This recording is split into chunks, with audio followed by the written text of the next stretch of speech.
Aloha and happy New Year. It's 2022. I am Beth Darling, your sexy genius. I'm coming to you from Maui, Hawaii.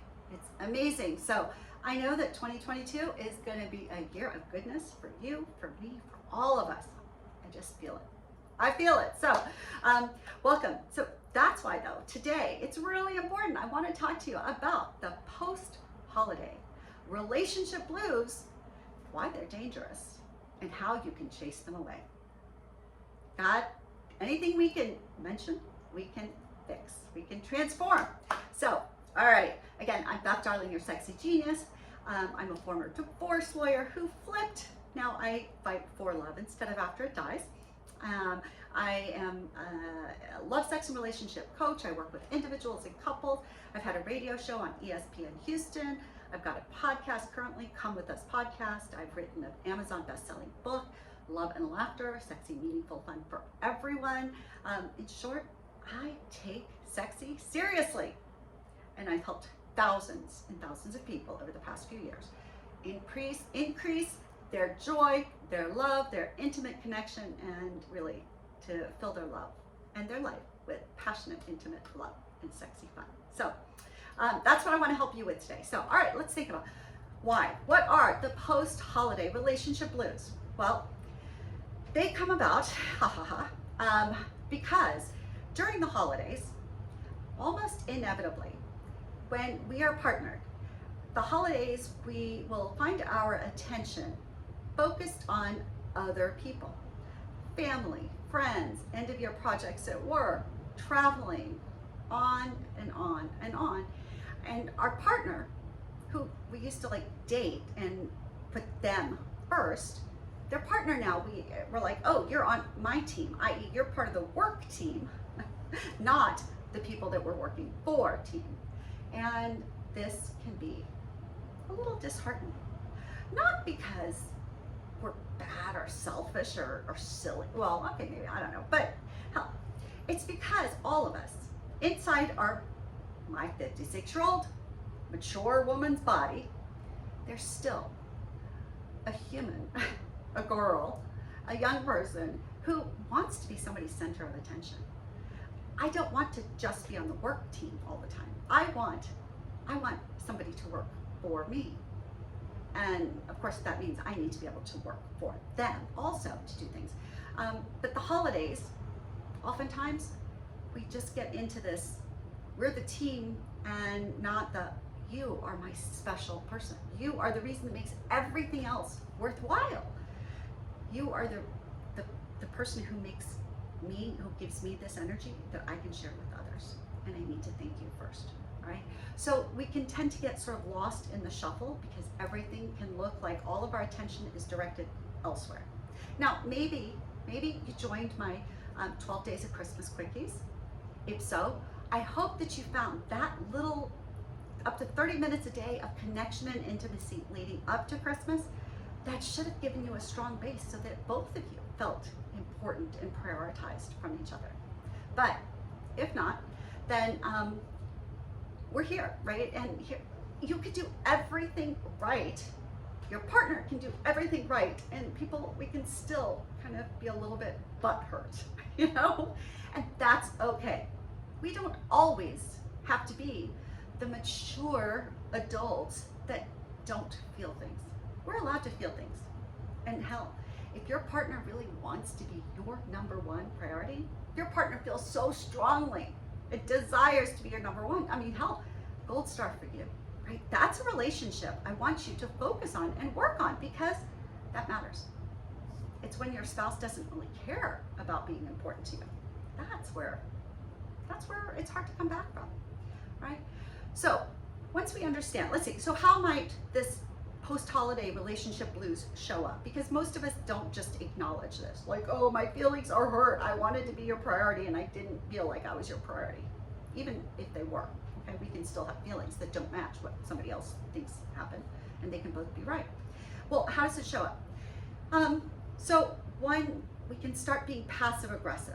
We can be like, oh, well, I'm gonna be late for work. I'm not gonna call because they don't even really care. They're too busy with other things. Oh, they probably won't notice if I go golf all weekend. They probably won't notice if I don't even cook because they didn't care about my cooking that last week. On and on. So we become very passive aggressive about stuff, and we don't realize why.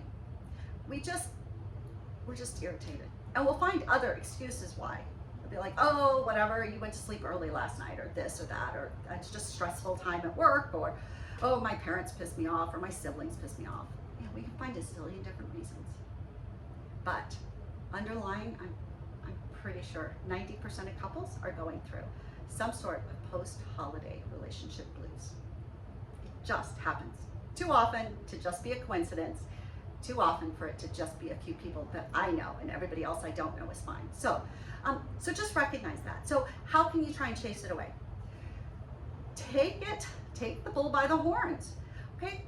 Think about in your own mind first. Look back and see try to find times where you did in fact prioritize your partner and your relationship and intimacy, and get those clear. If you realize you're having a hard time thinking of some, or there's just a couple, and maybe you can see where it might be hard for your partner to overlook those, get those thoughts, forgive yourself, okay? You're just doing the best you can. Totally get that. God knows I've been there, done that. I just am helping you do better so this doesn't carry forward for the whole rest of the year. We're gonna clean the slate for you. So once you've got this sort of accounting done in your own head, then you go to your partner and you say, hey, look, I heard, again, throw me under the bus. You know, this crazy woman, Beth, was talking about post-holiday relationship blues, and I realized I think I might have a little, or I think I might have given you reason for you to feel a little, or we both did without knowing.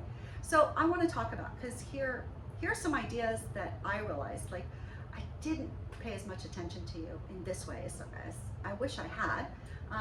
I know that I kind of overlooked a little bit here and went off on this tangent, or by the way, thank you so much, you were so helpful there, and I realized you were helping me even though my focus was on others, and that meant a lot to me, and I should have really let you know that. You're very important to me. Our relationship is the most important thing to me, and I know I need it. I need to invest my time, effort, and energy and emotion into it, and I kind of got carried away and didn't invest as much as I would have liked to. So these are some things, and I wondered what you thought. You know, where were the times that did you feel special? Did you not? What would you like from me in the future? Here's some things maybe I might like from you in the future that might help. And how do we go about clearing the slate? Do we need to have a do-over? Do we need to just have our own special Christmas holiday celebration? Do we need to just dedicate a weekend where we leave everybody, leave the kids, leave our families, and you and I just go have a, hey, we like each other, you know, we want each other, you're sexy as hell weekend? What's it going to take? And you want to do this because not only do divorce filings go up in January, but January leads very quickly into February, which is, I mean, my favorite holiday is Valentine's Day. But the problem is Valentine's Day should be a day to celebrate love, joyfully, wholeheartedly.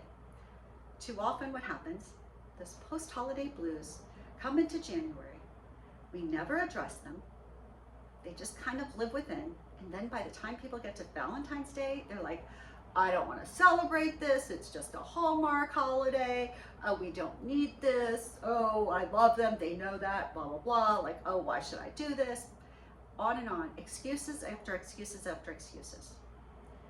But that's not a healthy thing, because your relationship deserves to be celebrated. Valentine's Day, you don't have to support Hallmark at all. There's nothing. You don't have to spend a dime on Valentine's Day, and still you can have an amazingly loving celebration of your relationship.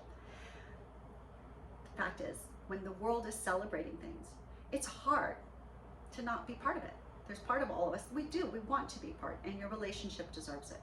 So the only reason not to do it is for other reasons. And I don't want those to be post-holiday relationship blues, resentment, lingering, like, well, they didn't do it for me, why do I have to do it for them, and blah, blah, blah, and oh, this is too much, and oh, they don't need that, oh, who cares, on and on and on. So, all right, clear up the post-holiday relationship blues, so that by the time Valentine's Day gets here, you're both going, yes, we want any excuse to celebrate love between us. The more we celebrate, the stronger it is, the better it feels for each of us, and the more it helps us do well in everything else in life. So, all right, there you go. So that's the post-holiday relationship blues, why they're dangerous, and how to chase them away. And women, if you need a little bit more help than that, because that's a very quick, easy, and I know everything sounds easier. It's easier to say than it is to do. But if you want some help really infusing your relationship with good love, then I've got my class, Learn to Love, Oral and All, is open for enrollment right now. You can go to sexyedschool.com. You can go sign up. It is an online interactive class for women, but the very last session is a bonus session where you can bring your partners. So tons of fun. And here's the thing, even though it's only the women in the class, the relationships will be transformed, because you'll have homeworks and assignments. You'll learn to think about things differently. You'll have conversations with your partner that you never imagined you could have. You will literally just have more confidence in love, in sex, in your relationship, in everything that you do, including your life. Because when we know how to love well, we know how to live well. So if this sounds like something you're interested in, go to sexyedschool.com and Learn to Love, Oral and All. It will be starting on January 25th. It's on Tuesday nights, but there'll be a bonus workshop on January 11th. So you want to sign up soon. Plus you can use promo code Love Matters. Love Matters promo code to take $300 off through January 8th. So there you go. Learn to Love, Oral and More. I'm Beth Darling, your sexy genius. Thanks so much for being here with me. Go chase those holiday relationship blues away. Big hugs and love. I'll see you soon.